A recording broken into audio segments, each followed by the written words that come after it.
En los recovecos del tiempo y el misterio, los alquimistas buscaban algo más que oro. Buscaban la esencia misma de la vida, el alma de la materia. Así como la naturaleza misma pasa por ciclos de muerte y renacimiento, así también lo hace el alma humana. En el corazón de la alquimia yace un proceso profundo, una danza entre la oscuridad y la luz. En el crisol de la alquimia, los elementos se mezclan y se transforman. El plomo se convierte en oro, lo impuro se purifica, pero más allá de las reacciones químicas, yace un proceso de transformación interior.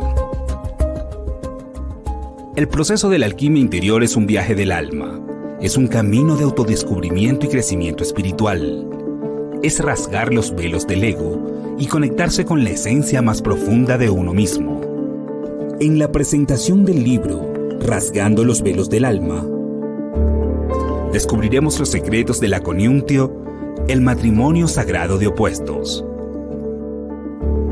Exploraremos la muerte y el renacimiento del ser y encontraremos la luz en la oscuridad.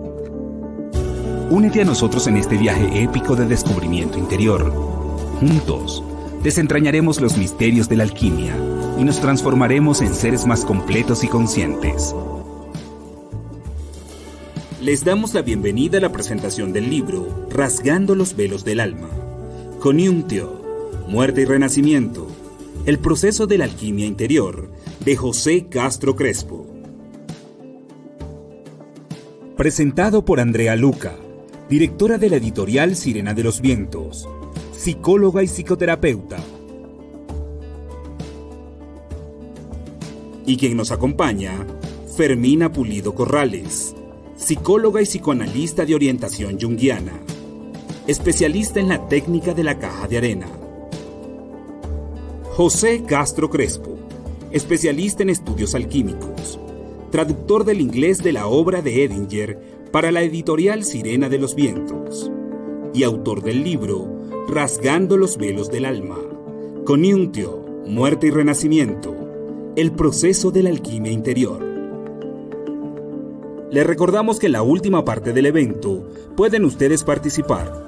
Si desean formular alguna pregunta a nuestros ponentes, pueden realizarla en el chat del directo, según la plataforma en la que se encuentre. Comenzamos el evento dando paso a Andrea Luca, directora de la editorial Sirena de los Vientos. Adelante, Andrea, cuando quieras.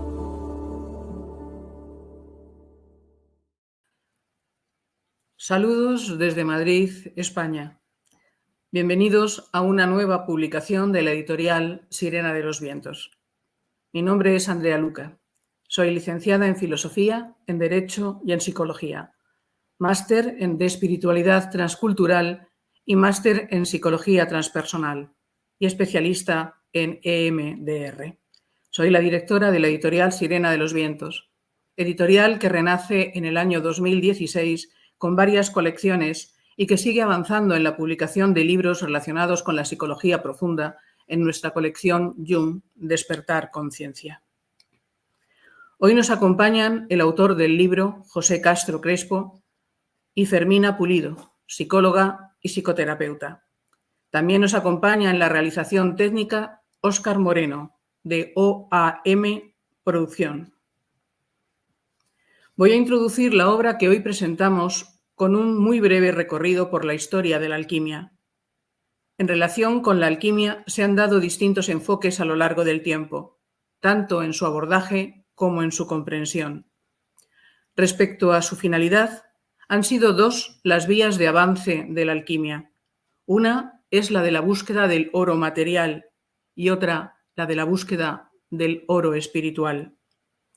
Vamos a exponer aquí algunas bases respecto al origen o etimología de la palabra, respecto al espacio geográfico donde se practicó y a sus principales tradiciones, para centrarnos finalmente en la alquimia de la Europa de la Edad Moderna hasta el siglo XVIII y en Jung y los autores posteriores. Acerca de su etimología se barajan varias interpretaciones. El nombre alquimia provendría del árabe al-kimya, de donde surgiría también la palabra química.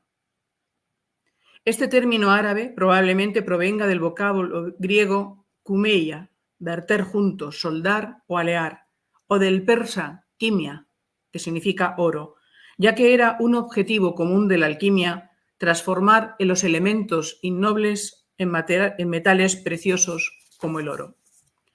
Otra explicación propone como origen del término la voz egipcia keme, que se empleaba como nombre de Egipto, donde provienen los más antiguos textos alquímicos sobre el arte de fabricar oro y plata.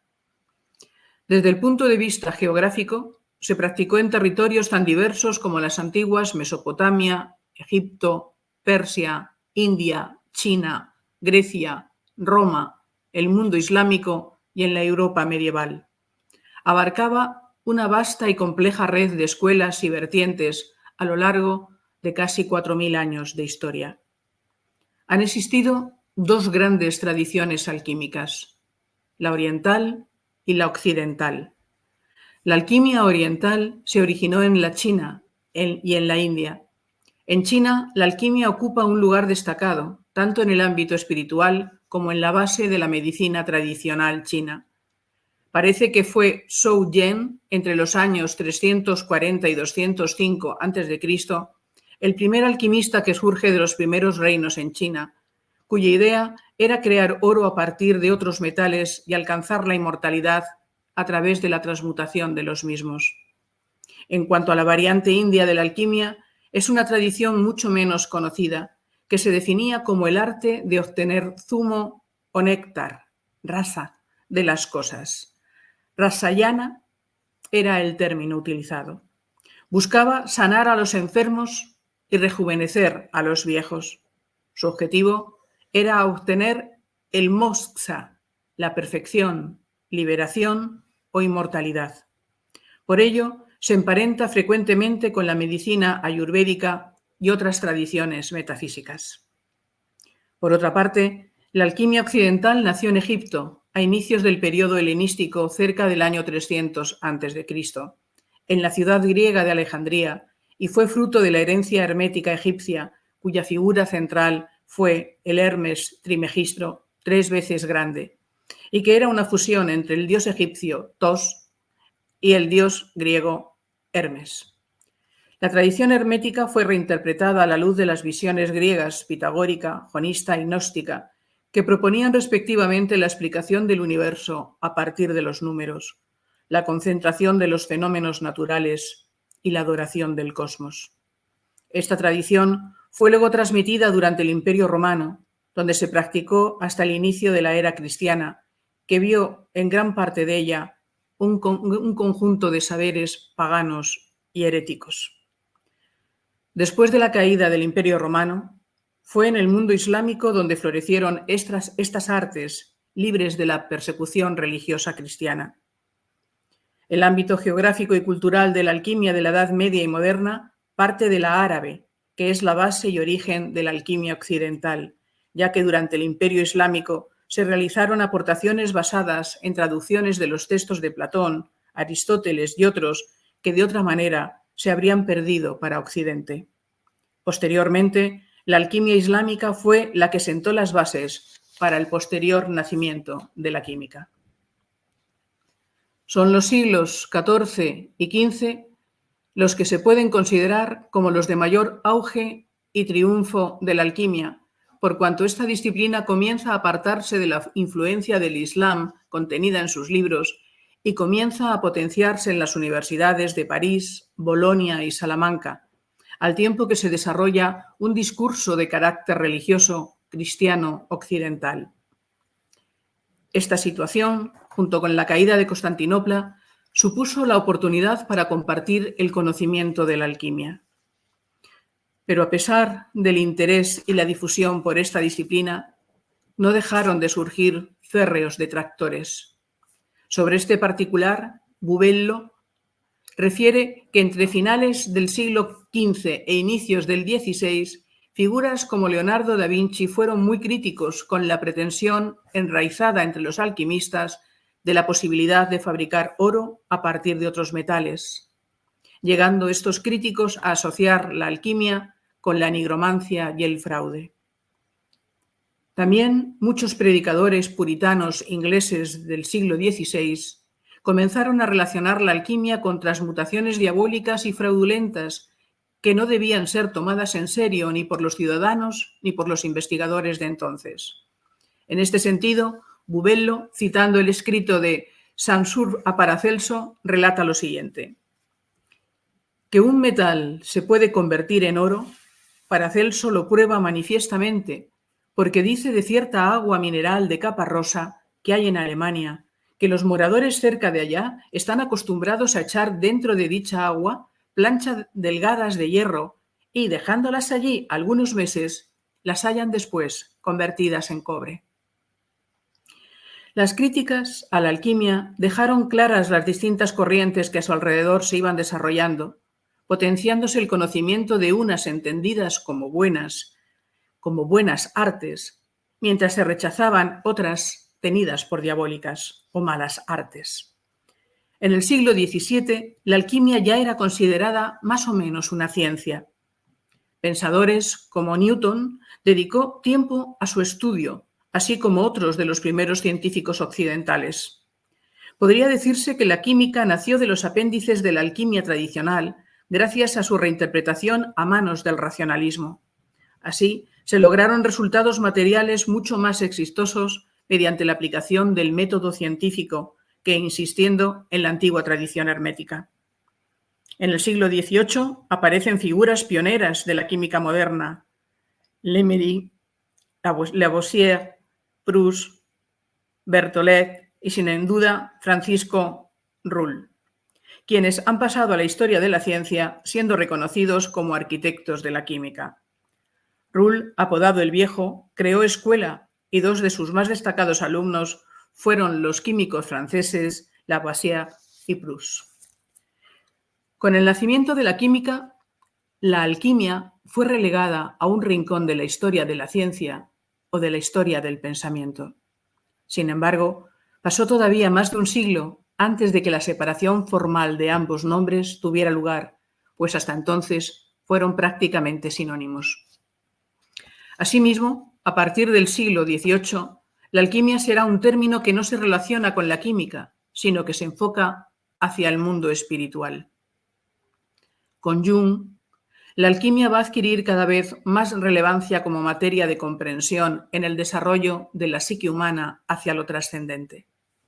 A partir de Jung se crea un corpus de la concepción de la alquimia desde el cual se permite la observación de los productos de lo inconsciente a través de sus imágenes, fantasías y alegorías, mientras establece un hilo conductor entre el gnosticismo, la alquimia y la psicología analítica. Jung parte de su propia experiencia personal, revelando el sustrato de su comprensión de la psique a través de su propia percepción. Antes que en la alquimia, Jung se apoyó en la antropología como base para la comprensión, estudiando las etnias y las religiones para la comprensión de sus mitos y de sus símbolos y a los propios dioses en ellos manifestados. En la vida y en la obra de Jung tiene un peso crucial el estudio de las experiencias que se dan en el interior del ser humano, lo que sirve de base para la comprensión de su análisis y el desarrollo de sus teorías, de las que forman una parte esencial el análisis de una serie de imágenes y símbolos que yacen en la profundidad del ser. Si nos centramos en Jung y en la alquimia, es en su obra Recuerdos, Sueños, Pensamientos, en la que Jung reconoce la importancia de la alquimia en el trasfondo del desarrollo de su obra. Y así lo expresa. En este aspecto fue un acontecimiento decisivo mi encuentro con la alquimia, pues solo a través de ella surgían los fundamentos históricos que hasta entonces había echado de menos.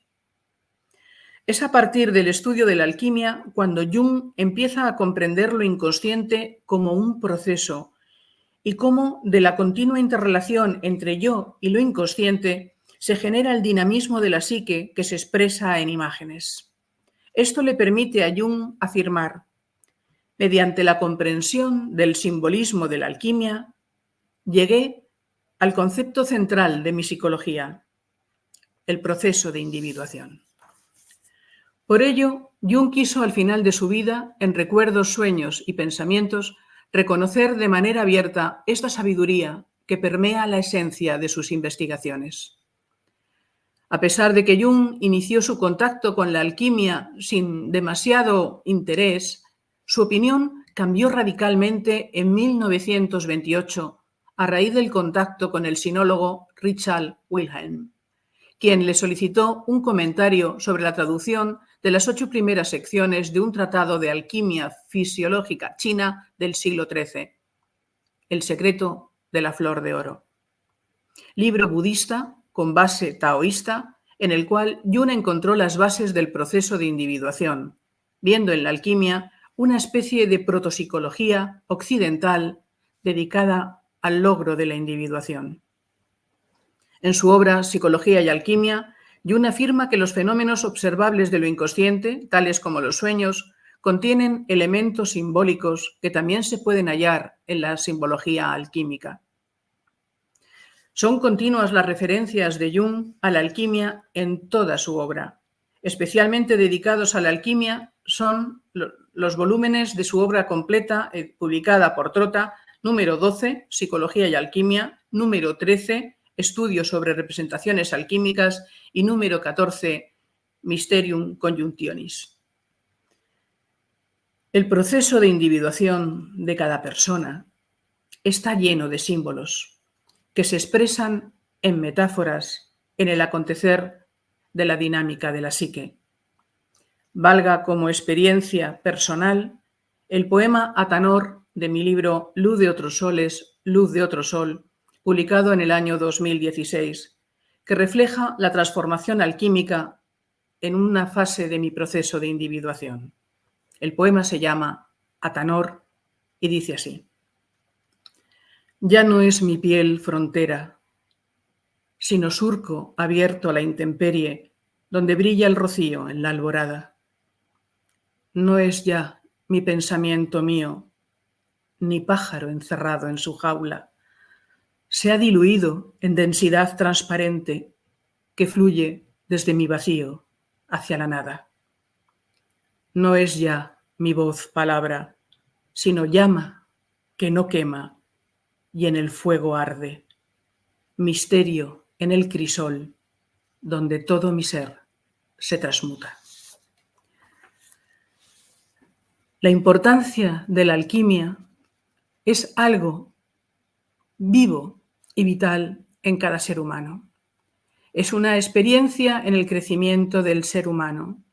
Es un descubrimiento de la realidad con mayúscula. Es un desvelar las capas hacia la profundidad del alma. La importancia de la alquimia en el proceso de individuación es también puesta de manifiesto por diferentes autores. Por ejemplo, Robert Grinnell en su obra La alquimia en la mujer moderna. De los principales autores que continúan reflejando en su obra la importancia de la alquimia, hablamos a continuación en relación a la alquimia después de Jung. Mencionaremos a 4 de los principales autores que, bien contemporáneos de Jung o posteriores, se encontraron en la alquimia la base del desarrollo de su investigación y de sus trabajos. Antes, es de destacar la traducción del texto del siglo XIII, Aurora Consurgens, atribuido a Tomás de Aquino, el cual, desde las raíces bíblicas, establece una relación entre la obra alquímica y la obra de revelación. Es destacada autora Emma Jung, esposa de Jung, que realizó junto con María Luisa Bonfrán el análisis del simbolismo alquímico de la leyenda del Santo Grial en la leyenda del Santo Grial desde una perspectiva psicológica. En esta obra, el Santo Grial se considera como símbolo del sí mismo. Otra autora fundamental, María Luisa Bonfrán, además de la citada colaboración con Emma Jung en la leyenda del Santo Grial, escribe, entre otras obras, Alquimia.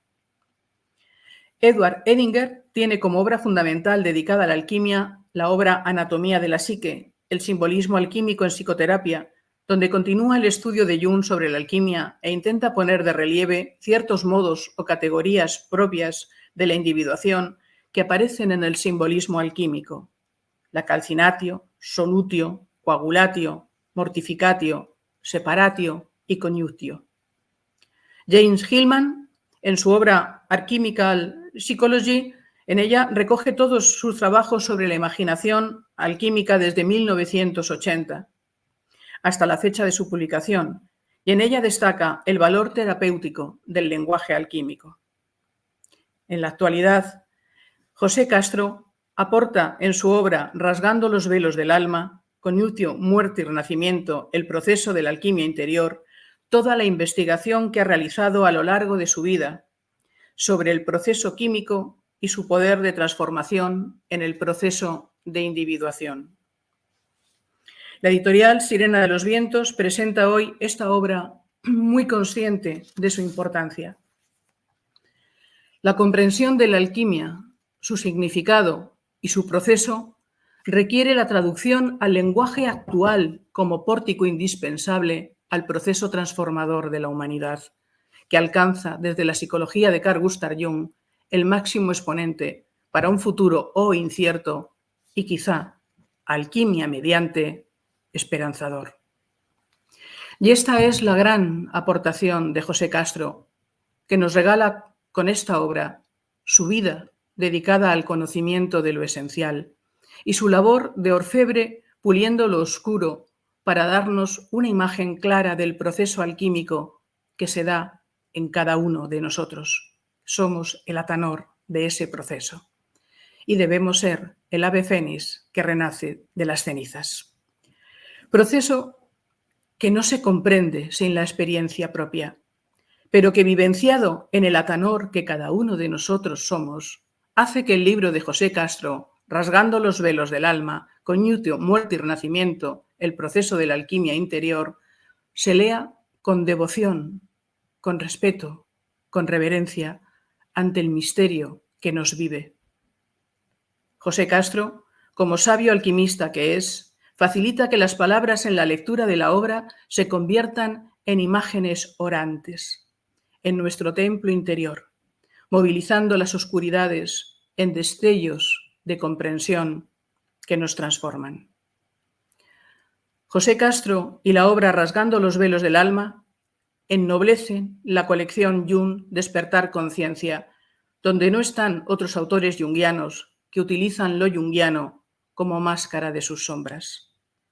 José Castro no es psicólogo ni psicoterapeuta, pero se adentra en el proceso con las herramientas de su honestidad, de su coherencia y de su búsqueda personal, y nos lo desvela con la autoridad propia que da la propia experiencia y una vida consagrada a la búsqueda y al estudio.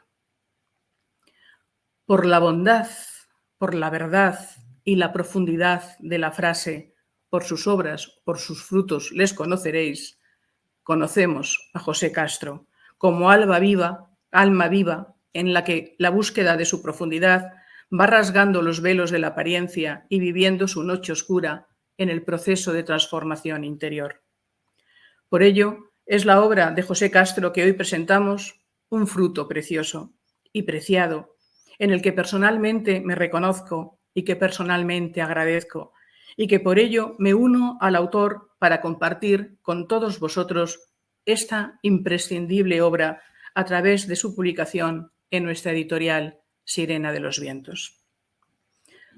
Siempre atento, siempre donándose, siempre generoso, siempre humilde. Es un placer, José Castro, haberte conocido. Gracias, José Castro, por entregarnos esta obra. Es un honor que reverenciamos con gratitud por ser el pórtico editorial al proceso transformador o proceso del despertar que nos ayuda a ver de otra manera el mundo y la realidad. Y es el pórtico de la necesaria transformación para una mayor conciencia tan necesaria hoy para el surgimiento de una nueva humanidad en la que tú eres una semilla de futuro. Muchas gracias, José. Pasamos a presentar a los ponentes.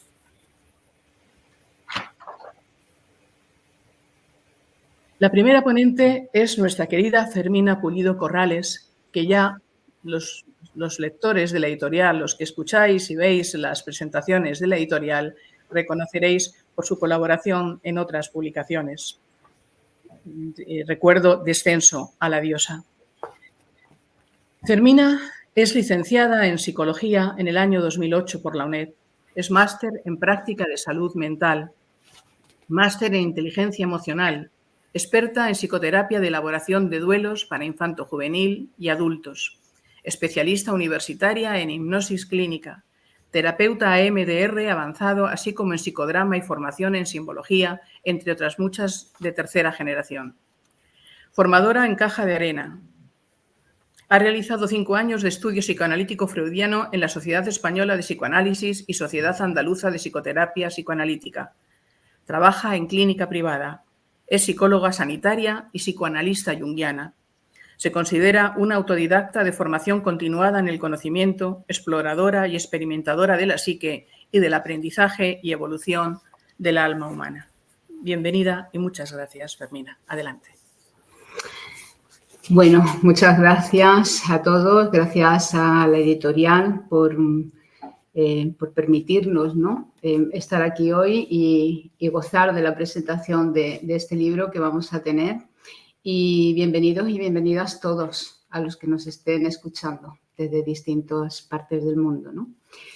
Lo que esta tarde estamos presentando aquí no es un libro cualquiera sobre alquimia. Generalmente, este tipo de libros siempre están escritos desde una perspectiva alquimista antigua y esotérica, y en la que es difícil comprender los términos si no se han estudiado de forma seria y comprometida. Pero aún es más difícil comprender el proceso que tiene, un proceso que solo le pertenece al alquimista que lo vivencia. No en vano, un alquimista es en sí mismo una piedra filosofal viviente. Nos decía Dor, que es un alquimista, una de las fuentes, ¿no?, que trataba Jung. Por otro lado, podemos ver la alquimia desde la perspectiva de la psicología profunda. Tampoco es fácil entenderla desde aquí. Es como si estuviera sesgada para los que somos psicólogos, analistas o seguidores de Jung, porque son necesarias ambas partes, el conocimiento hermético y la psicología analítica, para poder acercarse a la transmisión real de lo que la alquimia nos puede ofrecer. Tal y como Jung la exploró y la investigó mientras tomaba cuerpo su propia experiencia en el interior de sí mismo y, por supuesto, como todos conocemos, en su obra. El arte de la alquimia le ayudó a conocer y saber la existencia del espíritu, apoyado en toda su vivencia psíquica, como nos muestra en todas las obras completas y en las imágenes e interacciones que se hallan en el libro rojo. Por ello, en mi presentación hoy de Rasgando los velos del alma, quiero exponer mi respeto y admiración a ambas partes, a la hermética espiritual desconocida por la inmensa mayoría y a la psicología analítica de Jung, que unidas nos van a dar un sentido y un conocimiento profundo de esta ciencia, de esta materia que tanto nos ayuda a concienciar la gran obra o el opus o el camino de individuación, como queramos llamarlo. Este libro es esencial para todos aquellos buscadores de conocimiento, tanto psicólogos, analistas de orientación junguiana, así como simplemente para interesados llamados por su propia trascendencia, donde van a descubrir un conocimiento antiguo, tan antiguo como el hombre, nos dice su autor. Un autor que, por otro lado, no es ningún neófito en la materia, ni en la espiritualidad hermética. Muy al contrario, como dirían los antiguos sacerdotes de la diosa Maat egipcia o los antiguos chamanes de México, es un hombre que camina con corazón, camina con verdad en su experiencia de vida, y eso le hace ser un hombre de conocimiento en estos terrenos que son espacio del espíritu de la profundidad. También en el espíritu de la época, estas disciplinas se expanden con mucha facilidad a través de las modas o de vendedores de humo que a veces utilizan un vocabulario un poco desconocido, rimbombante, pero vacío de conocimiento. Afortunadamente, el secreto se guarda en sí mismo. En la página 120 de este libro podemos leer: Pasar de la atención y la observación de la naturaleza exterior a observar la naturaleza de sí mismos y establecer analogía entre ambas, solo hay un paso que no era ni es fácil de dar. Dice más adelante que hay aspectos en el hombre que pueden funcionar como semillas y generar frutos en consecuencia con la cualidad de la semilla.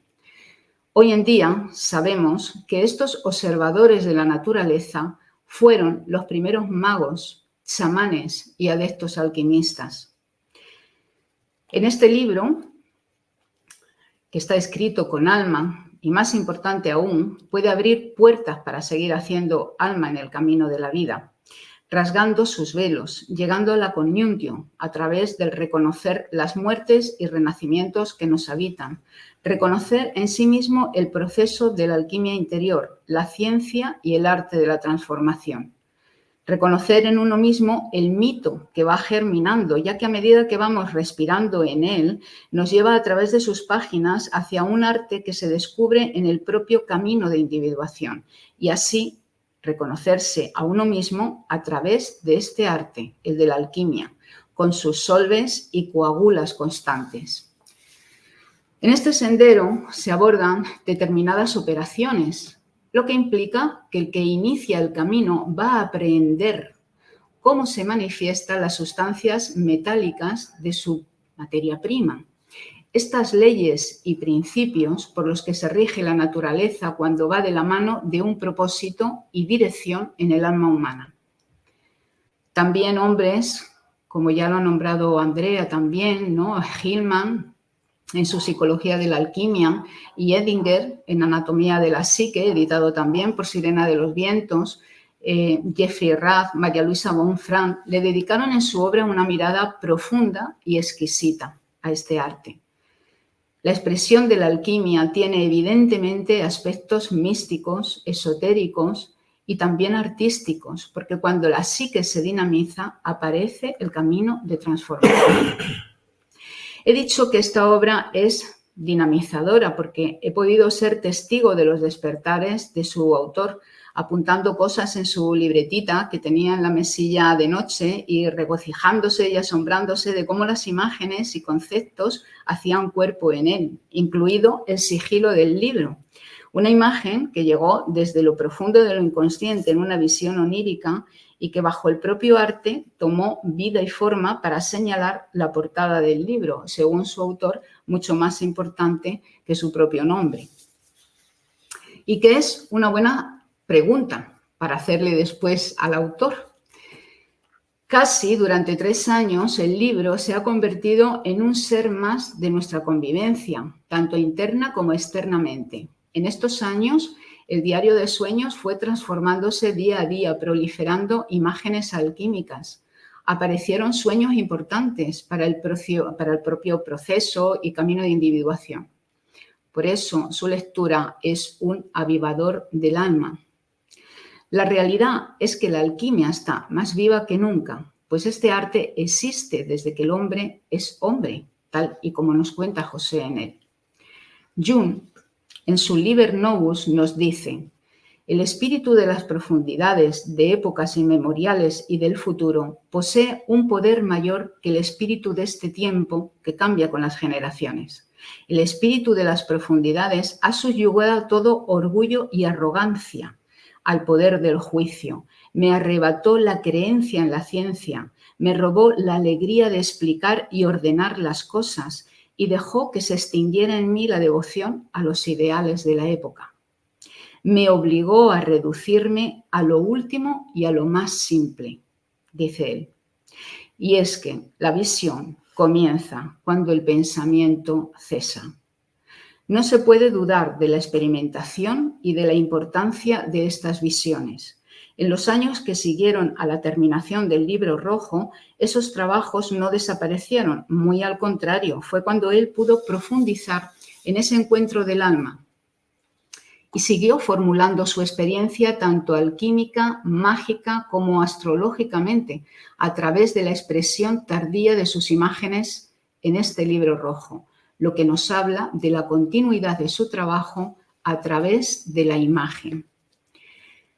Su mente abierta y su alma siempre despierta dio una nueva forma de entender el sentido de la ocurrencia en un espacio-tiempo, tanto en el micro como en el macrocosmos. Siempre esperó que la comunidad científica pudiera aceptarlo, pero no fue así. Y a pesar de ello siguió profundizando sus conocimientos en torno a estas materias, en concreto con la alquimia, cuyo simbolismo le proporcionó un modelo de proceso de individuación, como ya sabemos. Jung insistía en que la astrología y la alquimia siempre habían estado entremezcladas. También decía que era necesario conocer tanto la mitología como la alquimia para una interpretación psicológica de los significantes que aparecían en las visiones oníricas, proviniendo desde lo profundo de lo inconsciente. La alquimia está comprometida con la preservación permanente del puente que lleva a la psique inconsciente a las fases del opus alquímico. Las representaciones gnósticas, neoplatónicas y herméticas del viaje del alma a través de las esferas planetarias y el enrevesado sendero por el cual la psique individual logra la integración y la totalidad. Este proceso alquímico se corresponde con una ascensión a través de los planetas del oscuro, frío y distante Saturno hasta el Sol. A Jung, como hombre inteligente de la época, le gustaba ir hacia sus fuentes más antiguas. No en vano tenía una de las mejores bibliotecas que existían en Europa en aquella época, pero también le gustaba conectar personal y epistolarmente con representantes y activistas de la época que en esos momentos eran representantes de la teosofía, de la astrología y del gnosticismo, en definitiva, de las ciencias herméticas. Hoy en día ya lo sabemos a través de la investigación que ha hecho Lidhurin y Santasani, a través de un trabajo de recopilación que está documentado. Jung decía que los antiguos idearon la magia para obligar al destino, la necesitaban para determinar el destino exterior. Nosotros la necesitamos para determinar el destino interior y para encontrar el camino que somos incapaces de concebir. El carácter era adquirido y en su momento dijo que el carácter del hombre es su destino. Si seguimos la línea del libro rojo, Jung nos habla del sentido como lo que hace que las cosas sean soportables.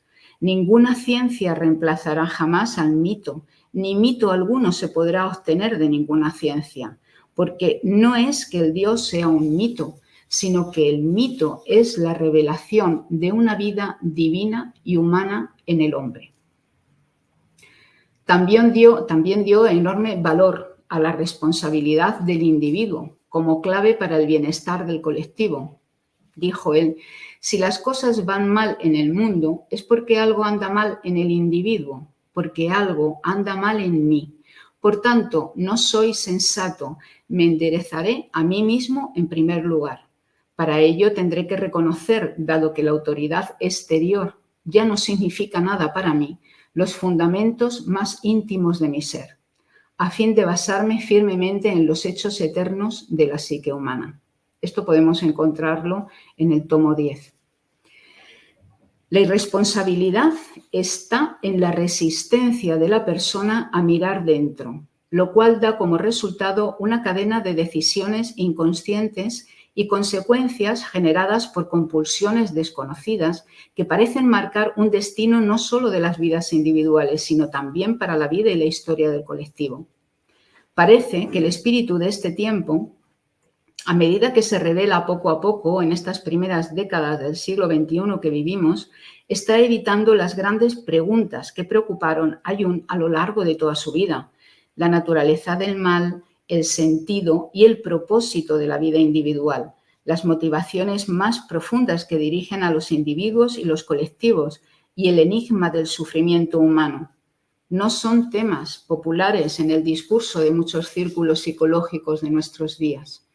Más bien, los esfuerzos se centran en la búsqueda de métodos medicinales y psicoterapéuticos o sociales que hagan desaparecer los síntomas, sin invertir tiempo y sin gastar energía en explorar las causas inconscientes. Tampoco la historia individual o colectiva se percibe ya como una herramienta esencial para comprender los dilemas del presente. El problema podría hallarse en última instancia en la computación de un sentido de continuidad con el pasado. Comprender las dimensiones interiores de la historia humana, tanto si se explora a través de la historia de las ideas, de las religiones o de la historia emocional de una familia y su relato a través de las generaciones, puede convertirse en el pivote sobre el cual gire cualquier esperanza de un futuro mejor. Esta era la perspectiva de Jung. Tanto en la psicoterapia como en la tradición, tiene que haber una disolución para que una nueva coagulación tenga lugar. El remedio para estos estados de ser sale a la luz a través del símbolo. Este campo arquetipal simbólico lo representa la alquimia en sus operaciones y etapas, y cuyos procesos el autor nos explica de forma muy asimilable y muy entendido en el libro de Rasgando los velos del alma. El alma da vida al cuerpo, al igual que ella lo recibe del espíritu. Así el alma tiende al cuerpo y a todo lo corporal, sensorial y emocional. Hay que hacer una investigación cuidadosa de los deseos y sus motivos, descubrir el lado oscuro de su personalidad, deseos y motivaciones inferiores, fantasías y resentimientos pueriles, todos los rasgos que uno se esconde a sí mismo. Así, uno es como va confrontándose con su sombra. Conocerá su alma, su ánima y sus activos, que evoca un mundo individuado. A este conocimiento se llega por la ayuda del espíritu, el logos, el ánimos, como conjunto de las facultades mentales superiores, como la reflexión y la capacidad de discriminación. El espíritu da al alma el conocimiento de un orden superior del mundo, que tiene un carácter impersonal y consistente, y que le proporcionan al individuo cultura, educación, y por otra parte, en las estructuras de lo inconsciente se presenta a la consciencia como ideas arquetipales. La alquimia buscó un efecto para curar las disonancias del cuerpo, pero también el conflicto anímico interior, y lo llamó Lapis Philosophorum. Aquí se hace consciente el conflicto entre el hombre solo natural y el hombre determinado por el espíritu. La alquimia descubre la vieja verdad de que toda operación de este tipo significa muerte. Esto explica la virulenta aversión que se siente al comprender las propias proyecciones y, por lo tanto, la naturaleza de la propia alma. Hace falta un gran dominio de sí para poner en cuestión la ficticia imagen de la propia personalidad. Esta es la exigencia de toda psicoterapia profunda que se hace consciente de su inseguridad en cuanto el médico prueba su propia medicina. Esto es un difícil acto de autoconocimiento.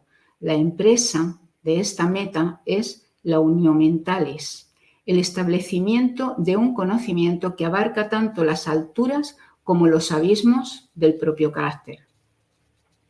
El individuo toma conciencia de aspectos que le corresponden y que son suyos y que antes no los conocía o tomaba en cuenta. Esto lo hace gracias al vínculo que mantiene con el sí mismo. Este vínculo es el que hace posible todas las operaciones de la alquimia, tal y como nos son explicadas en este libro. El hombre entero, consciente, es puesto en manos del sí mismo, en ese nuevo punto central unificado de la personalidad que sustituye al yo.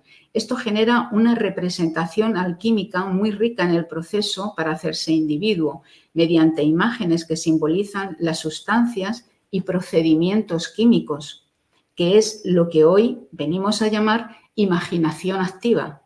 Es un método que la naturaleza emplea espontáneamente o cuyo uso también puede enseñarse al paciente.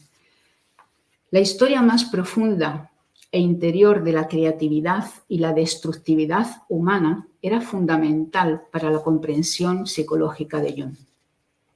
El espíritu de este tiempo parece aferrarse también a la cómoda certidumbre de que los problemas del individuo provienen de una fuente social, económica o incluso climática, en vez de una fuente interior, y que los problemas se pueden curar con el gobierno correcto, la legislación correcta y las garantías correctas de un establecimiento científico que con demasiada frecuencia se cree infalible o inalcanzable por el error de juicio o por la ignorancia. En última instancia, Jung juró de forma irrevocable su lealtad a pesar de sí mismo y al coste de un considerable sufrimiento a lo que conocemos como el espíritu de las profundidades y a las antiguas corrientes religiosas y filosóficas que estudió tan asiduamente y que consideró como formas diversas del esfuerzo humano, renovándose una y otra vez para expresar ese espíritu ante la oposición de la visión del mundo colectivo imperante.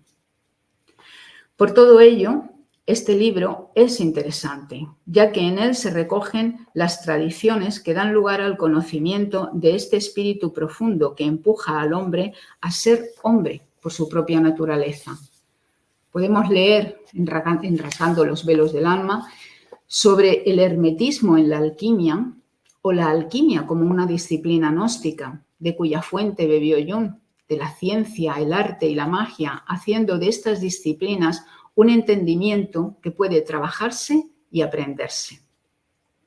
El propio Jung describió la relación entre la magia y la imaginación activa y fue capaz de establecer sus propias conexiones entre los rituales teúrgicos de la antigüedad tardía y la búsqueda de las imágenes interiores que dio lugar al Liber Novus. A través de estas disciplinas interiores, hoy día sabemos que Jung se reconoció a sí mismo y encontró su alma. También dejó claro que él entendía a los dioses como arquetipos y que el propósito final de la imaginación activa es establecer un diálogo entre las potencias arquetípicas y la conciencia humana individual.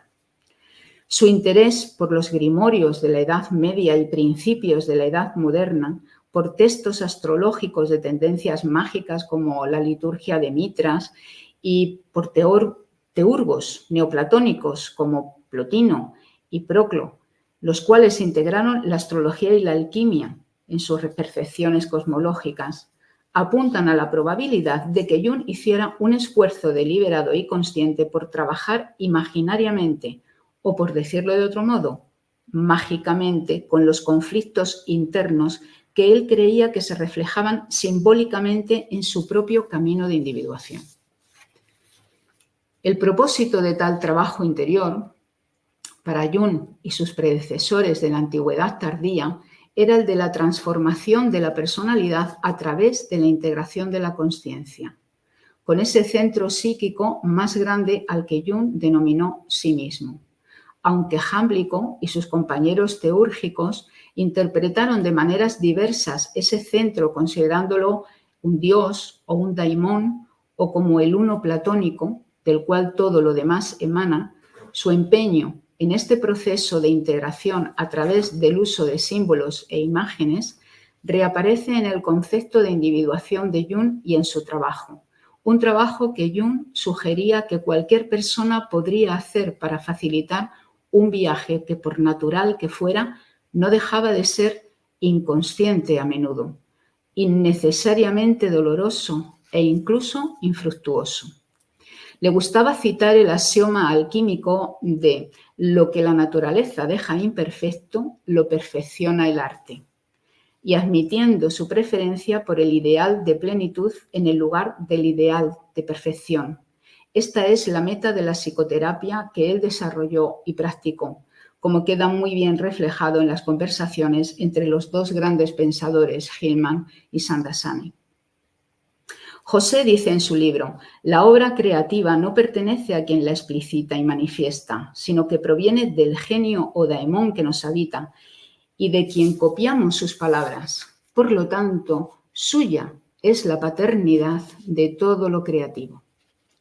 Este reconocimiento forma parte del autoconocimiento que el autor ha ido generando en este libro y en su vida, Por ello nace Rasgando los velos del alma, del cual podemos nutrirnos y en el que podemos sumergirnos para encontrar los propios tesoros internos y reconocerlos, aunque estén llenos de escoria. La confrontación es para el alquimista la meditación y la introspección.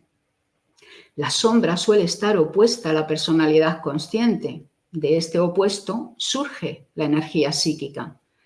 De esta colisión con la consciencia surge finalmente los símbolos unificadores. La confrontación con la sombra causa un estancamiento que hace imposible las decisiones y las convicciones.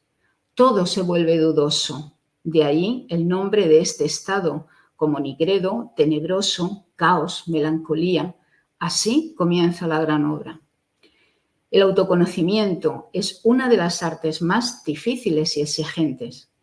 Para ello es imprescindible captar las proyecciones como tales, pues falsean la naturaleza del objeto y contienen piezas que forman parte de la propia personalidad y que deberían ser integradas en ella. Este es uno de los tramos más difíciles e importantes del autoconocimiento. Es necesario liberar el alma de las proyecciones que la enredan en el mundo de forma inadecuada. Hay que tener una actitud casi escéptica frente al mundo.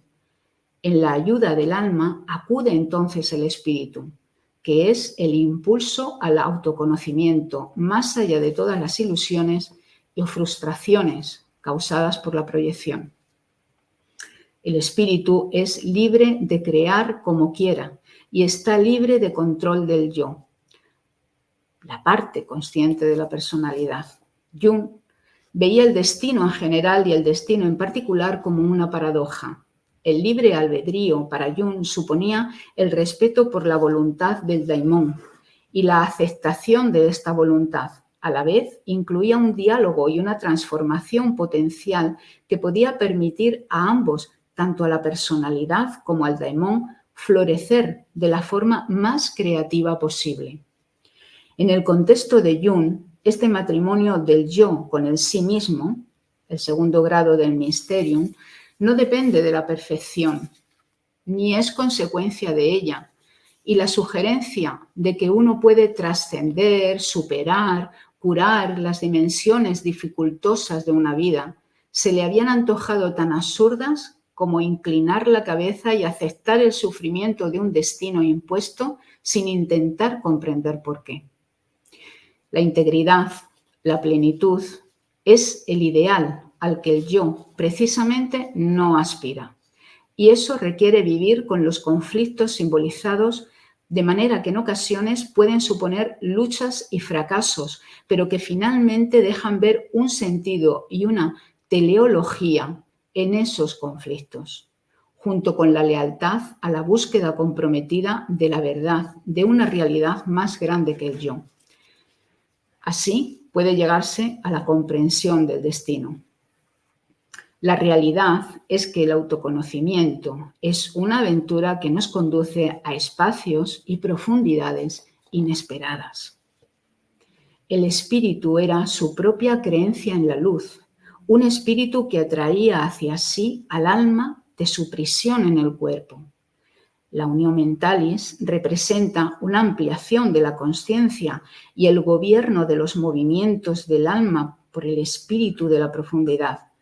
La retirada de las proyecciones no puede resistir el impacto de esta realidad y entonces su verdad no puede realizarse, de hecho, por lo menos en la medida y de las maneras deseadas o que el yo desea. Uno se puede imponer los ideales que cree correctos durante un tiempo y hasta cierto grado a través de la voluntad, pero tarde o temprano comenzarán a manifestarse los síntomas de fatiga y el entusiasmo inicial decae. Así, la libre voluntad se convierte en una crispación de la voluntad. Esta es la resolución nacida de la razón. Por ello, los hombres han recurrido a los rituales, a la interacción e identificación con los espíritus ancestrales, a las danzas sagradas, en un esfuerzo por conjurar esas capas más profundas del alma que la luz de la razón y la fuerza de voluntad no pueden alcanzar, y atraerlas de vuelta de nuevo a la memoria. Comprender que son necesarias para el equilibrio de nuestra vida humana es un paso hacia el espíritu. Con ello, vemos que se utilizan ideas arquetípicas y mitológicas que expresan al inconsciente. El arquetipo, por lo tanto, es una idea viva que produce constantemente interpretaciones nuevas por medio de las cuales la misma idea se despliega. Ante la presencia de lo luminoso y de lo sagrado, el hombre está ante un misterio tremendo y fascinante. Una formulación humana no añade nada ni quita nada, pues el arquetipo es autónomo y perenne. La cuestión es si un hombre es arrebatado por él o no. Volviendo al Mercurio no vulgar, del que tanto nos habla el autor, es también el que encarna al anima mundi. La luz consiste en el entendimiento de que la fantasía es un proceso psíquico real que le está ocurriendo personalmente a uno. Si uno reconoce la propia implicación, debe entrar en el proceso con las propias reacciones personales, como si fuera una de las figuras de fantasía, o más bien como si el drama que está desarrollándose ante los ojos es real. Así es como se vive la imaginación activa. Lo que sucede con esta imaginación, lo que pasa en el momento, es una aproximación firme a lo inconsciente. Aquí es donde la integración consciente comienza a hacerse real. Su meta inmediata es la experiencia y la producción del símbolo de totalidad. Solo en la imaginación se encuentra la más alta dimensión del hombre, decía Jung. El propósito es integrar las aseveraciones de lo inconsciente para asimilar sus contenidos compensatorios y producir un significado global que haga la vida digna de ser vivida. Alma es imagen e imagen es psique. José nos pone en su libro una de las imágenes más bellas de la alquimia, en mi opinión personal, la lámina del alquimista siguiendo a la diosa naturaleza. Bohème creía que la imaginación era Sofía, que es la sabiduría de Dios, y como poder femenino jugó un gran papel en la alquimia. María Luise Bonfrant también, como ha dicho Andrea, habló sobre la naturaleza de Sofía en su análisis de la aurora consurgen.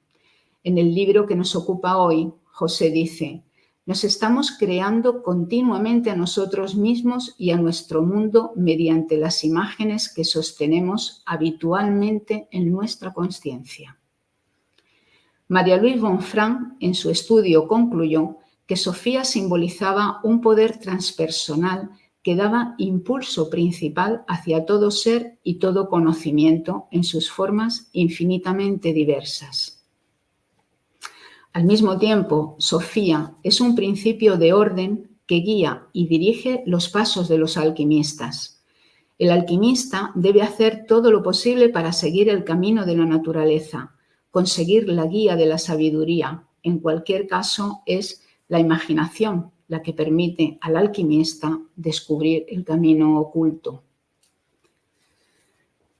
Filemón, el mago, en el Liber Secundus del libro rojo de Jung, dice: la magia renace con cada hombre, no se pierde.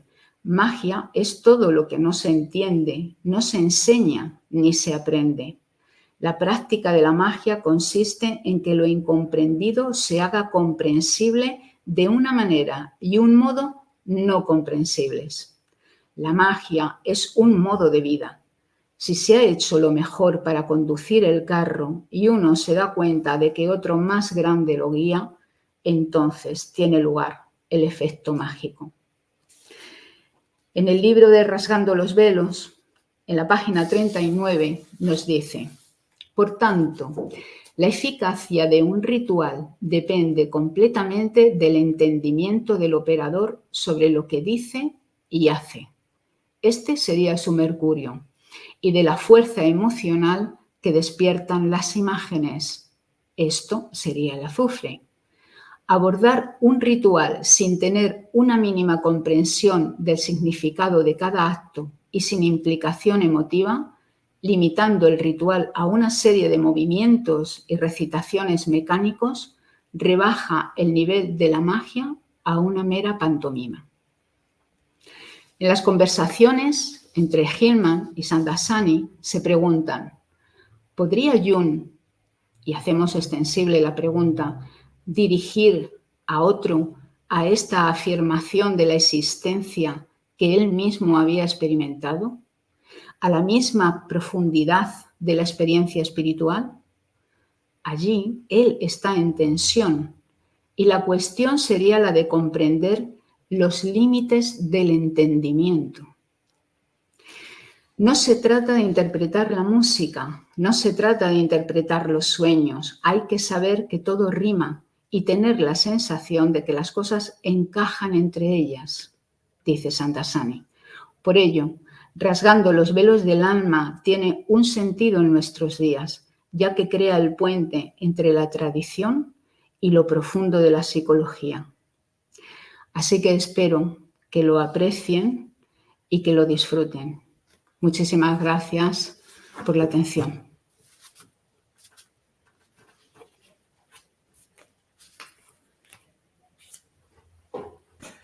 Muchas gracias, Fermina. Vamos a pasar a continuación a presentar al autor de la obra que nos ha convocado a todos aquí. José Castro Crespo nace en Sevilla en diciembre de 1947. Fue analista de sistemas informáticos en el Centro de Proceso de Datos de una entidad bancaria en Sevilla durante 25 años y posteriormente, en la mediana edad, donde se abre la puerta de esa vocación, de esa llamada, abrió una librería en la que estuvo otros 25 años. Con poco más de 20 años de edad, comenzó su andadura en el sendero del autoconocimiento, lo que le llevó a relacionarse con grupos y personas de varias partes del mundo dentro del hermetismo, la cábala, la gnosis, la alquimia y la psicología junguiana. Durante 50 años ha estado implicado en una formación prácticamente autodidacta sobre filosofía, alquimia, religiones comparadas, hermetismo, psicología profunda y disciplinas afines, todas enfocadas hacia el sendero del autoconocimiento y de la individuación. Actualmente disfruta de su jubilación y su dedicación es exclusiva al sendero de la individuación, que en sí mismo tiene muchas analogías con el sendero gnóstico y la alquimia. Autor de numerosos artículos publicados en revistas de edición privada, así como traductor de numerosas obras enmarcadas en las disciplinas anteriormente mencionadas. Ha traducido para la editorial Sirena de los Vientos los siguientes libros ya publicados: Transformación de los nombres de Dios, comentario del libro de Jung, Respuesta a Job, de Edward Edinger, y La creación de la conciencia, el mito de Jung para el hombre moderno, de Edinger, de reciente publicación. Ha traducido otros libros de Edinger, como El misterio de la conjunctio, las conferencias del misterio conjunctionis y las lecturas de Laión, que próximamente veremos publicados en nuestra editorial. La labor de José Castro como traductor es una labor inmensa por la profundidad y por el conocimiento. Hace que sus traducciones sean agua viva y nos ayuden a comprender y adentrarnos en las obras que traduce. Fundamentalmente, estamos muy agradecidos por la traducción de las obras de Edinger para nuestra editorial. Muchísimas gracias, José Castro, por este libro, por esta obra. Tienes la palabra para que nos hables de ella.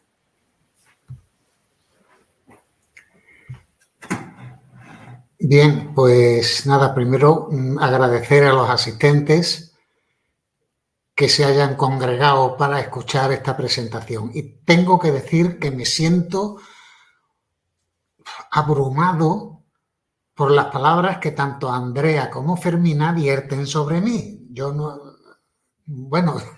creo que no las merezco, pero lo siento, me siento abrumado por ellas, me superan. Entonces, de todas formas, se lo agradezco porque es algo que nace del corazón de ellas.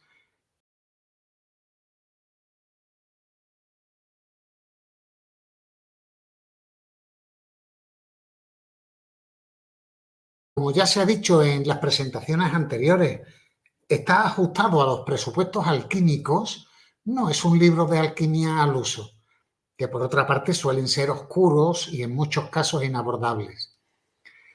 En este libro he pretendido exponer de forma clara tanto los elementos, sustancias y agentes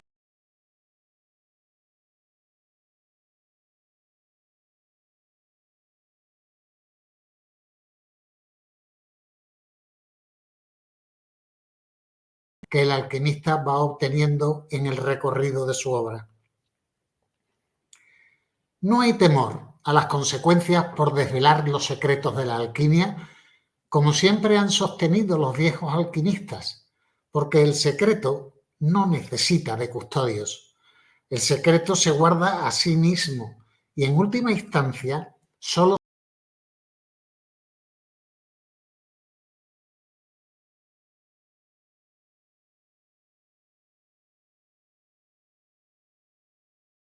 y el trabajo complementen los bocetos de ideas que se pueden formar y ayuden a completar el puzzle.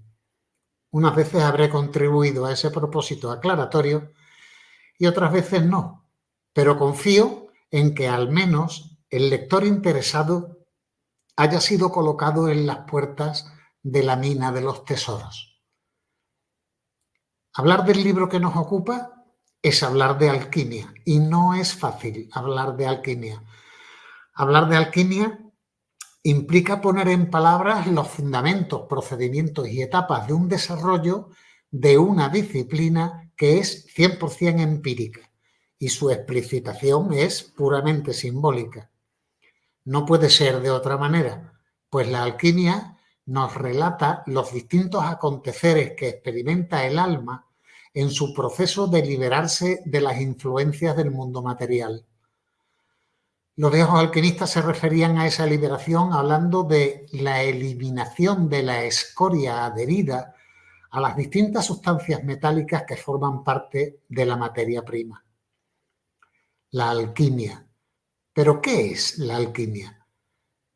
No podemos sustraernos al hecho de que la propia formación de la palabra alquimia parece aludir a la palabra química, y esta última se nos presenta como la ciencia que estudia la composición y propiedades de la materia, así como sus transformaciones, de manera que la química se considera como la depositaria del conjunto de conocimientos que se tienen sobre la composición, propiedades y transformaciones de un cuerpo material. Bien, la alquimia reclama para sí ese mismo conocimiento sobre la composición, propiedades y transmutación de la materia, pero considerada esta desde el punto de vista hermético, sófico e interno, es decir, desde los aspectos que conforman el carácter y la personalidad humana. Posiblemente la alquimia sea la disciplina espiritual menos comprendida y de todas las de desarrollo integral y espiritual. Y por otra parte, muy difícil de comprender si se aborda solo desde sus postulados teóricos. De ahí que sea tan importante y necesario la dedicación, no solo el estudio. El estudio es como el bastón del caminante. Un bastón no te hace andar, pero puede ofrecerte una cierta ayuda en el caminar por el sendero. Es la práctica la que determina al opus. Sin la práctica no hay alquimia ni alquimista. La alquimia se refiere a un conjunto de procesos de transmutación que en realidad están en manos de la naturaleza, no del alquimista. Y la naturaleza, decían los antiguos alquimistas, actúa bajo los parámetros y leyes que el Creador le ha conferido. Esto los llevó a considerar la alquimia como la química de Dios. Esta forma de referirse a la alquimia operativa la podemos considerar como un eufemismo medieval, al que hoy podríamos enmarcarlo en una nomenclatura diferente, pero aunque los nombres cambien, el sentido que encierra sería el mismo. Para comprender la alquimia se debe tener la actitud correcta.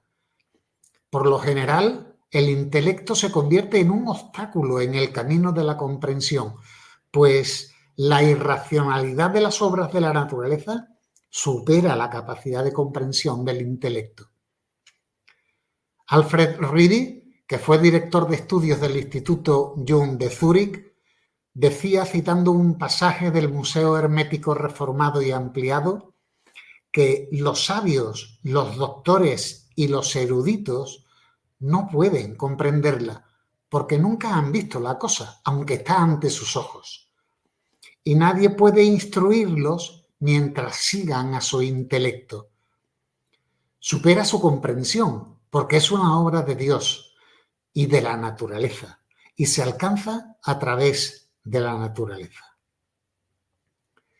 No es fácil que el yo asuma y comprenda que los procesos de transmutación de la alquimia, tendentes a transformar los elementos groseros en otros plenos de pureza y refinamiento, no dependan directamente de él, sino que estén en manos de la naturaleza. Sin embargo, podemos constatar que desde lo inconsciente recibimos respuestas y soluciones para un sinfín de situaciones de la vida. Soluciones que desde el razonamiento intelectivo no se encuentran. El yo tiene reservado su lugar de privilegio en los procesos de transmutación propiamente dichos del opus, y este es el de espectador y testigo de cómo la naturaleza lleva a cabo los procesos de refinamiento y purificación de su materia prima. Procesos que se ponen en marcha tras el propósito inquebrantable por parte del alquimista de refinar las sustancias que componen su materia prima, lo cual supone la liberación del alma de las ataduras a las que está sometida y devolverla al lugar que por naturaleza le corresponde. En realidad, en esto podríamos resumir el propósito de la alquimia. Aquí está el oro prometido por la alquimia a sus adeptos. Oro que como representación del metal más noble y puro de la tierra, simboliza el más alto grado de conciencia que le es conferido al alquimista, a través del cual será testigo de la verdad con mayúscula. El juego de la creación divina se manifestará ante sus ojos y ya no estará separado de nada de lo que vea. No verá con los ojos físicos, ni siquiera con los ojos de la mente, sino con los ojos del corazón. Y la capacidad unificadora de esta visión equivale a convertir en oro todo lo que toca. Liberación plena, conciencia pura. Esto es lo que el alquimista persigue con su dedicación al arte. La alquimia no persigue ninguna meta objetiva material, no persigue ningún objetivo externo. Todo lo material, todo lo objetivo y externo está sometido a la impermanencia. Nada es perdurable y todo cambia. La meta alquímica, al no estar sometido al objetivo y a lo externo, es perdurable y eterna. Esa es la alquimia a la que el libro que presentamos hoy se refiere y a la que tanto celo le dedicaron los antiguos alquimistas en ocultarla al vulgo, al tiempo que esbozaban una socarrona sonrisa, cuando no un cierto desprecio ante los intentos de conseguir oro vulgar por parte de algunos. Con su lenguaje abstruso y tan falto de racionalidad, lograron mantener sus enseñanzas reservadas del manoseo de los que ellos consideraban no aptos para recibirla. Y de alguna forma lo consiguieron, porque si preguntáramos a la gente qué es la alquimia, muchos dirían que no saben nada. Otros dirían que se trata de un procedimiento por el que de una forma secreta y misteriosa el alquimista convierte el plomo en oro. Y otros la tendrían enfocada hacia la consecución de un medicamento universal, un elixir que curaría todos los males o incluso algo con lo que alcanzar la inmortalidad. Y lo cierto es que todas esas opiniones están alejadas de la meta alquímica. Y lo están, entre otras cosas, porque en todos los casos asumen un propósito material y objetivo, un propósito externo. Los alquimistas, sabiendo cuál es el modus operandi de la alquimia, eran los primeros en adoptar una posición crítica respecto a los que buscan oro, pócimas y elixires de inmortalidad.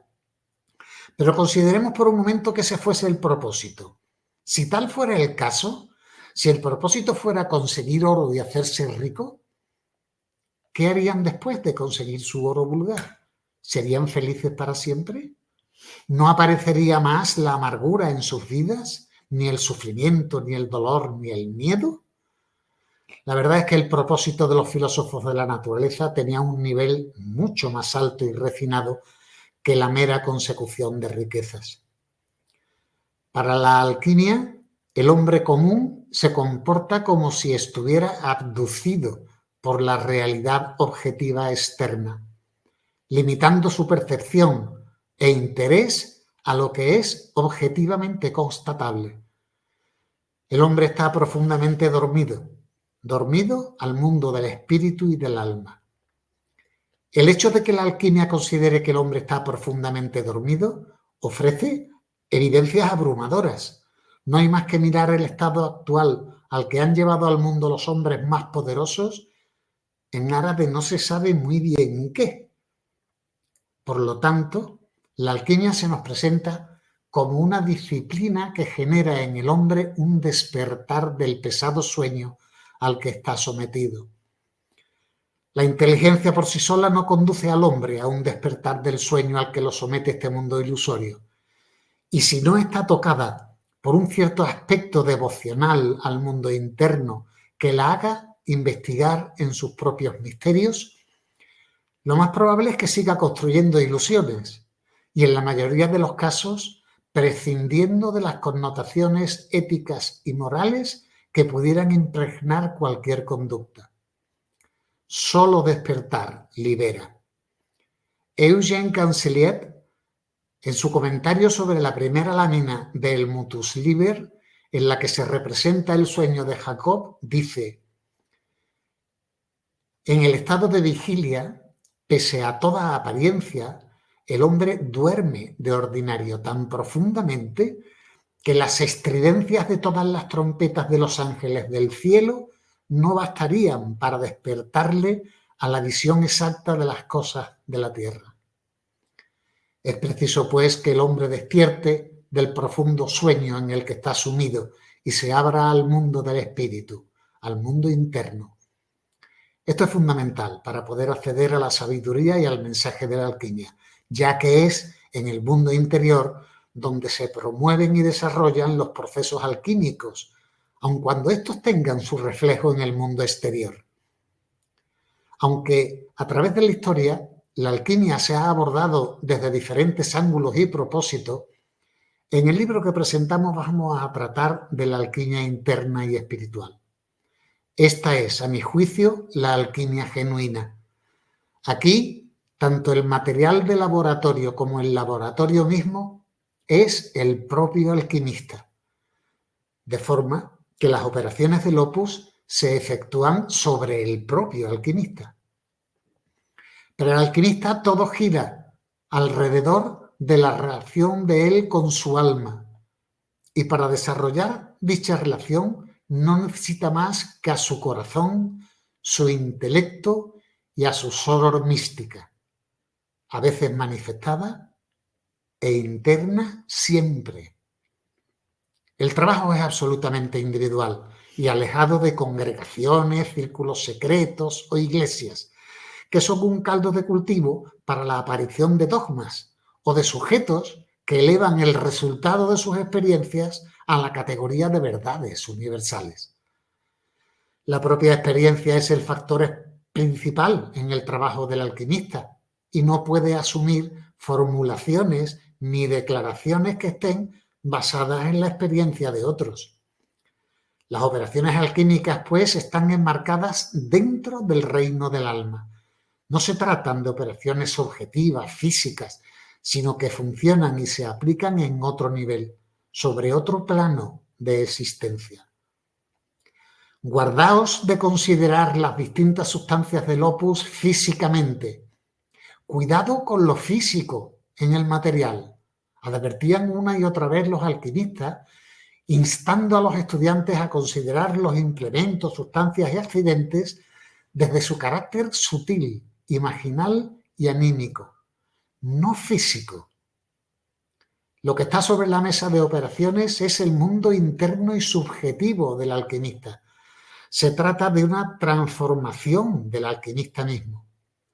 Petrus Bono de Ferrara, célebre alquimista del siglo XIV y al que muchos eruditos le asignan la escritura del libro La Aurora Consurgens, decía que ninguna de las sustancias con las que trabaja el alquimista son ajenas a la naturaleza propia.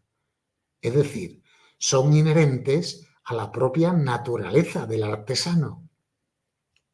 Por otra parte, no podemos ser tan presuntuosos como para creer que conocemos todos los resortes y recursos creativos de los que dispone la naturaleza. Los eventos, tanto externos como internos, que provocan los procesos transformativos, ya sea en nuestro entorno o en nosotros mismos, cambiando nuestra capacidad de percepción de la realidad, se desarrollan bajo el umbral de la conciencia. Y solo lo percibimos cuando se manifiestan sin saber cómo han acontecido. Estas transformaciones pueden suceder de dos maneras. De forma natural, con lo cual se realizan al cabo de mucho tiempo, o con el concurso de la voluntad del sujeto. Voluntad que no implica la expresión de un simple deseo, sino que requiere dedicación plena. Ars totum requirit hominem. El arte requiere la totalidad del hombre. Una frase que no necesita de mayor explicación. En el transcurso de la vida hay cambios en nuestra percepción de la realidad que lo podemos atribuir a nuestro propio proceso de maduración y a la experiencia obtenida en la vida. Pero hay otros cambios que no están sujetos al mero discurrir normal de la vida.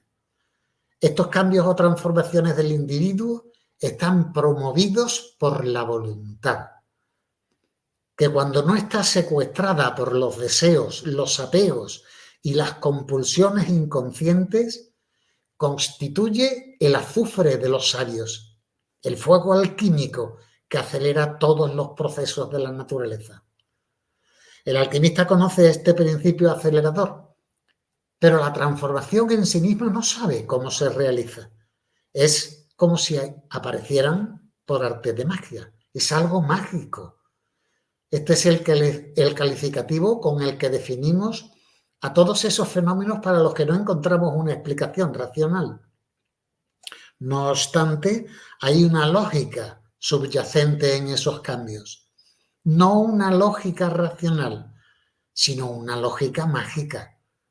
Mágica en cuanto a que el proceso permanece oculto a nuestra visión y a nuestro entendimiento durante su desarrollo, siendo el resultado final lo único que percibimos. Pero es también lógica en tanto que el proceso de cambio transformativo sucede cuando se activan determinados principios, es decir, cuando en la escena confluyen los elementos y principios adecuados según peso, color y medida, como diría un viejo alquimista. Recordemos que los alquimistas se consideraban a sí mismos y eran reconocidos por otros como filósofos de la naturaleza. Este título se debía al conocimiento que tenían de la naturaleza, sobre todo de la naturaleza humana. Observaron y se dieron cuenta de la forma en la que la naturaleza trabajaba y que ésta trabajaba hacia la perfección de forma innata. Ese impulso natural fue aprovechado por ellos para perfeccionar su propia materia prima, para cuyo propósito contaban con un poderoso agente, el fuego secreto. El descubrimiento de este elemento fue decisivo para que, como ya he dicho antes, todos los procesos de la naturaleza se aceleraran significativamente. La naturaleza por sí sola carecía del poder de ese fuego secreto, con lo que los procesos de transformación eran demasiado lentos. La aplicación del fuego secreto a las sustancias provocaba que la naturaleza, aplicando sus propios principios, las transformara en un periodo de tiempo mucho más corto. La diferencia del concurso o no del fuego hermético o alquímico en los procesos de transmutación es similar al concurso o no del fuego externo en los procesos de transformación de la materia externa. El proceso de transformación descansa en los procesos de ampliación de la conciencia. Cuando ampliamos la conciencia, cambiamos, porque nuestra visión de la realidad cambia. Y el alquimista camina tras una conciencia que le permita percibir la verdad. Este es el oro de la alquimia, pues percibir la verdad no se limita a esa percepción que es momentánea, aunque no está sujeta a los límites del tiempo, sino que transforma al alquimista. Y esa transformación la ejecuta la naturaleza cuando está animada por el fuego alquímico, el agente más importante de todo el opus alquímico. La apercepción de esta función de la naturaleza, es decir, el darse cuenta de esta realidad, llevó al autor del Rosarium Philosophorum a decir: «Oh, naturaleza, eres bendita y tu operación es bendita, pues a partir de lo que es imperfecto, haces lo que es perfecto». La alquimia, pues, nos habla de un proceso de purificación integral, donde el fuego interior juega un papel fundamental. El fuego es realmente el agente impulsor de todos los procesos y operaciones de la alquimia. El conocimiento de ese fuego y de su utilización convierte al artesano en un maestro alquimista. Los alquimistas también conocían el poder creativo de las imágenes. La imaginación y el reino imaginal tienen una importancia de primer orden en los procesos de transformación. Henri Corbin, en su magnífico libro La imaginación creadora, nos habla del mundo imaginal como el mundo del alma, el Alam al-Mital de la Gnosis Irania, el mundo intermedio entre el estado corporal y el espiritual, y cuyo órgano de percepción es la imaginación activa. Ya nos ha dicho Fermina en su presentación que continuamente generamos imágenes y que mediante las imágenes que sostenemos habitualmente en nuestra mente nos creamos continuamente a nosotros mismos y a nuestro mundo.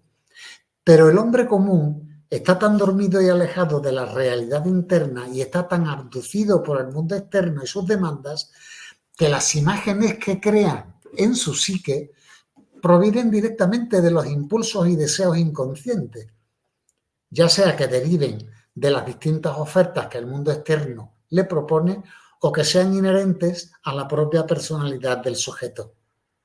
En cualquier caso, entregarse a satisfacer estos impulsos es, cuando menos, entregarse al juego ilusorio del mundo y alimentar la ilusión. Además, las imágenes que crea el hombre no iniciado suelen ser contradictorias en sí mismas. Ahora deseo esto y automáticamente genera en su psique la imagen que satisface su deseo, y ahora deseo esto otro con la formación de otra imagen, y así sucesivamente. Las respuestas de la psique y de lo inconsciente serán igualmente contradictorias. Esta forma de actuar obedece a la acción de lo que los alquimistas llaman la acción del azufre fétido. Se trata de un secuestro de la voluntad por parte de los deseos instintivos e inconscientes. Por el contrario, el alquimista genera sus propias imágenes de forma consciente y evita que éstas se formen desde los impulsos inconscientes. Para ello, utiliza la voluntad y la atención. La mera atención equivale al primer nivel de utilización del fuego que el alquimista aplica en su opus. Tal como he dicho antes, el fuego está directamente relacionado con el azufre, pero en este caso se trata de un azufre que deriva de la acción consciente y de la voluntad. El azufre es lo que nos motiva hacia la acción y esta puede estar condicionada por los impulsos inconscientes preñados de deseo y de fuerza instintiva, o la acción puede estar dirigida por la voluntad. Estas dos formas de actuar ejemplifican la acción del azufre fétido por un lado o del azufre blanco de los sabios por otro. No obstante, los alquimistas enfatizaron el hecho de que todos los recursos que tenía al alcance llegaban a un determinado nivel, a partir del cual, como ya hemos dicho, es la propia naturaleza la encargada de llevar a buen puerto todo lo que el alquimista había propuesto, constituyéndose en testigo de la actuación de una realidad que le sobrepasa infinitamente. Ya decían los antiguos filósofos que el opus estaba compuesto de una parte humana y otra divina. En la parte humana estaba implicado el alquimista, pero respecto a la parte divina solo podían ser testigos y partícipes pasivos. Aquí están implicadas las operaciones que el opus exige y que son los resultados lógicos del trabajo que el alquimista realiza con las distintas sustancias que van a formar parte de su opus. El sendero alquímico requiere básicamente dos cosas. Por una parte, conocimiento. El alquimista debe saber cómo trabaja la naturaleza y reconocer las sustancias que componen su materia prima.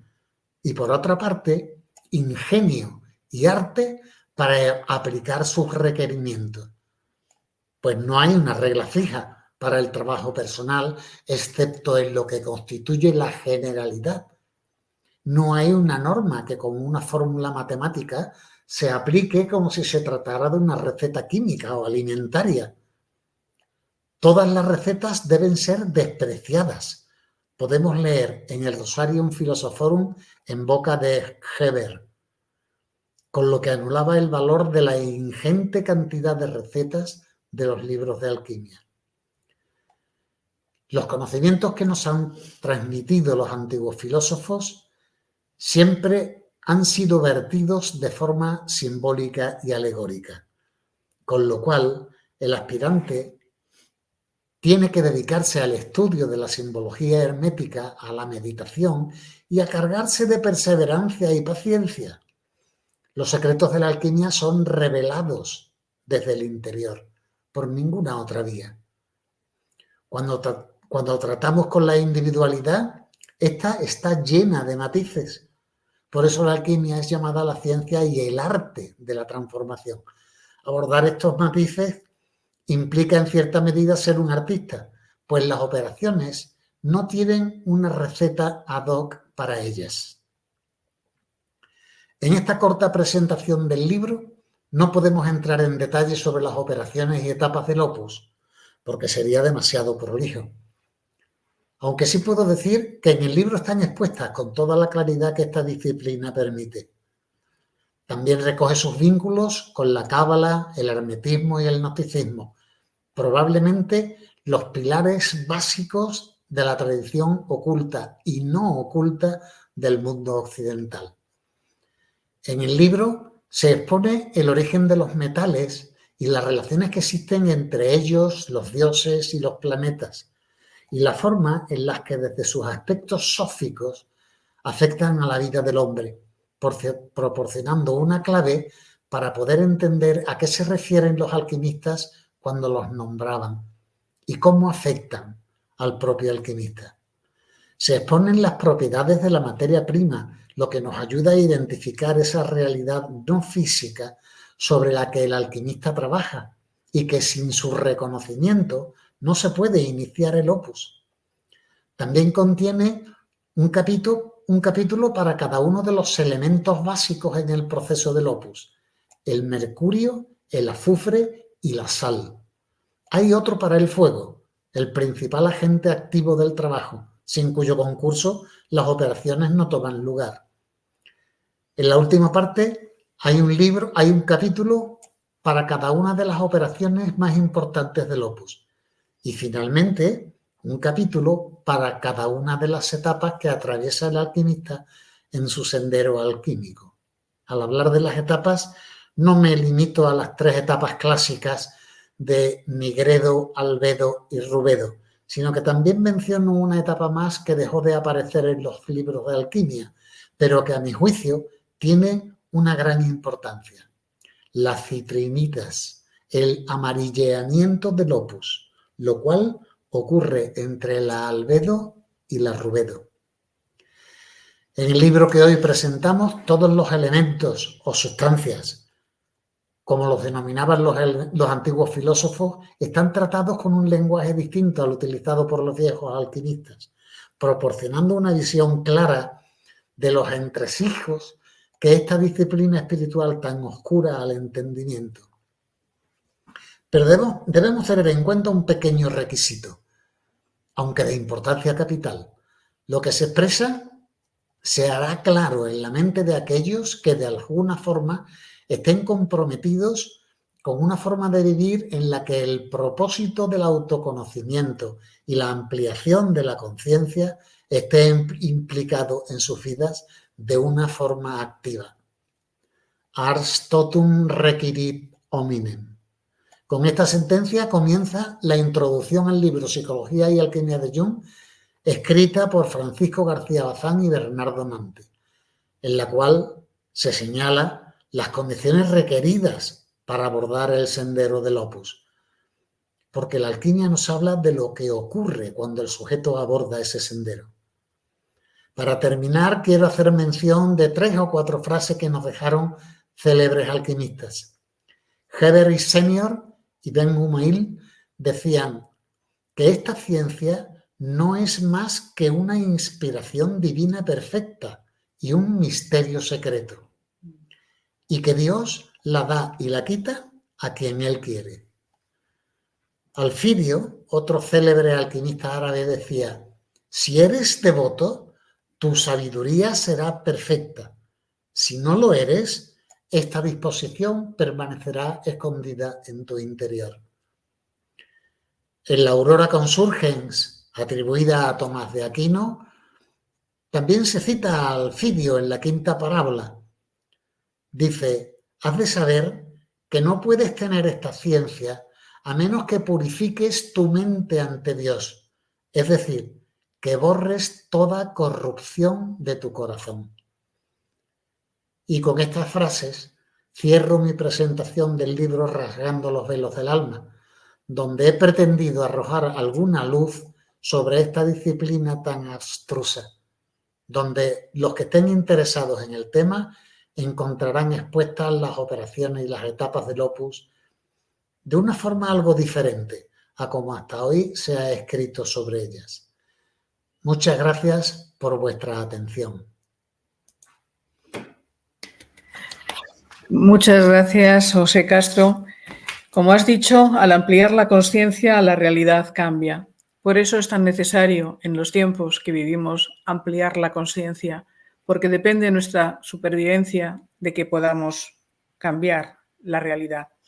Por eso este libro está en un lugar de honor en la colección Jung Despertar Conciencia, porque es un libro que nos ayuda a salir del sueño.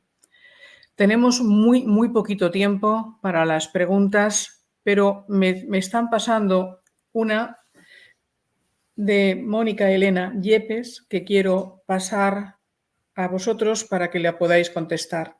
¿Y qué dice? Para José: ¿a qué te refieres cuando expresas que se requiere la totalidad del hombre para transitar el sendero alquímico?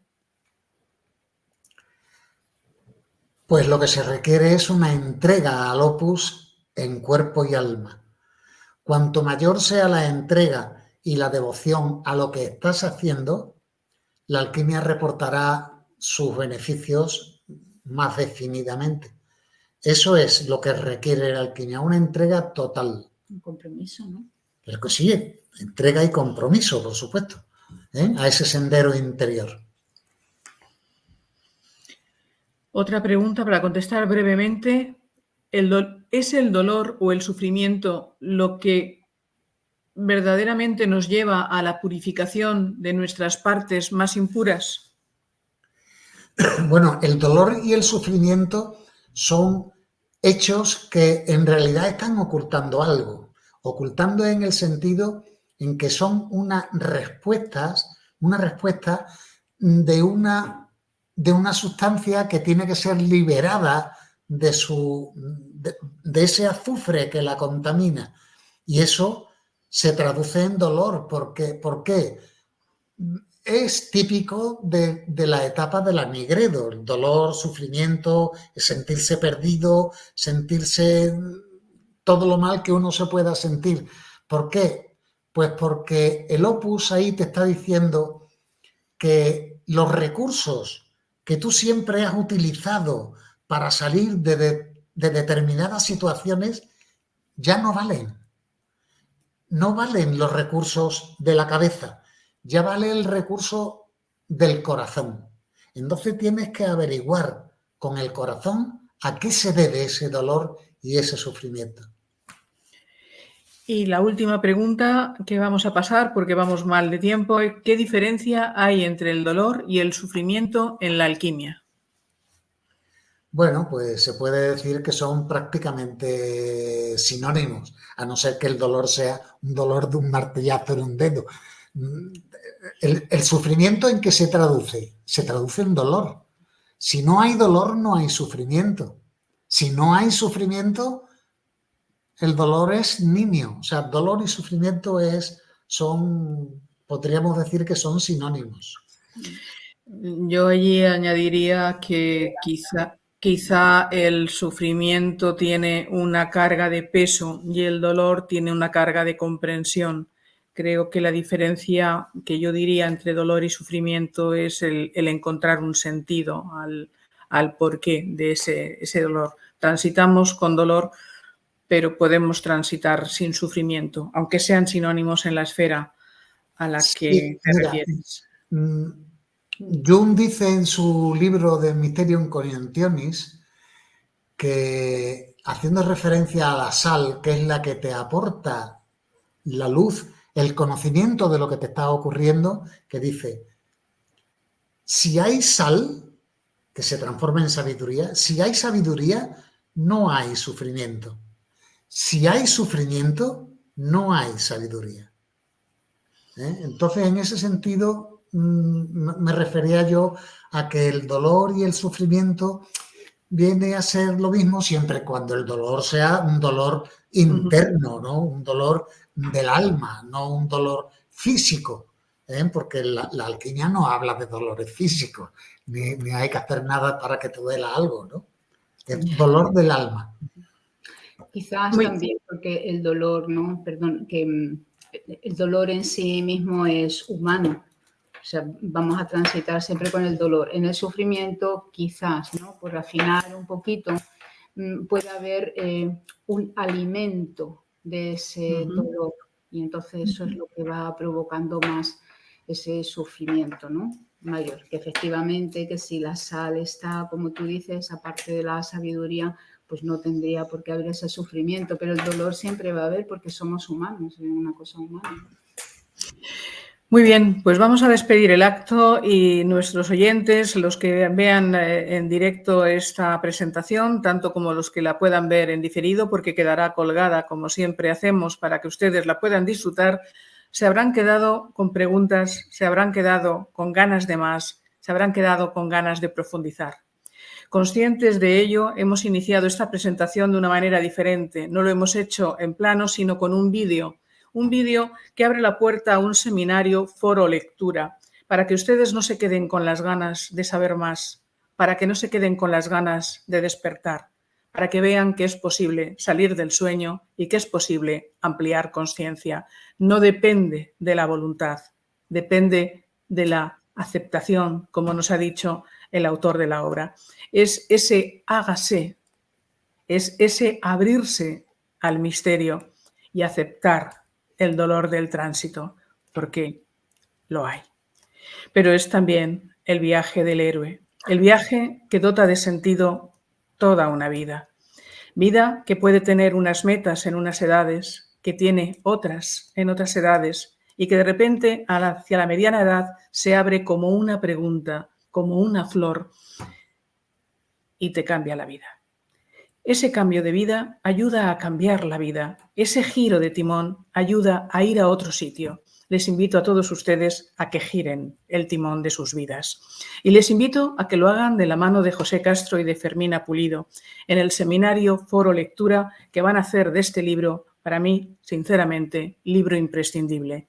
Para ello se pueden poner ustedes en contacto con Fermina Pulido Corrales, que es psicóloga, la pueden ustedes encontrar. Se pueden poner en contacto también con la editorial Sirena de los Vientos, que con mucho gusto les acercaremos a ellos y les aseguro que les dejamos en muy buenas manos. Y para terminar, anunciamos la presentación de nuestro próximo libro, La creación de la consciencia, el mito de Jung para el hombre moderno, de Edward Edinger. Traducción maravillosa realizada por José Castro, el autor del libro que hoy nos ha convocado. Gracias, amigos, gracias a todos por la participación, gracias a todos por la escucha y, sobre todo, gracias por la compañía, porque la labor editorial es una labor solitaria, difícil, costosa, que solo tiene sentido si es capaz de abrir la puerta y las ventanas a los corazones de ustedes. Desde la editorial Sirena de los Vientos, muchas gracias. Muchas gracias. Gracias.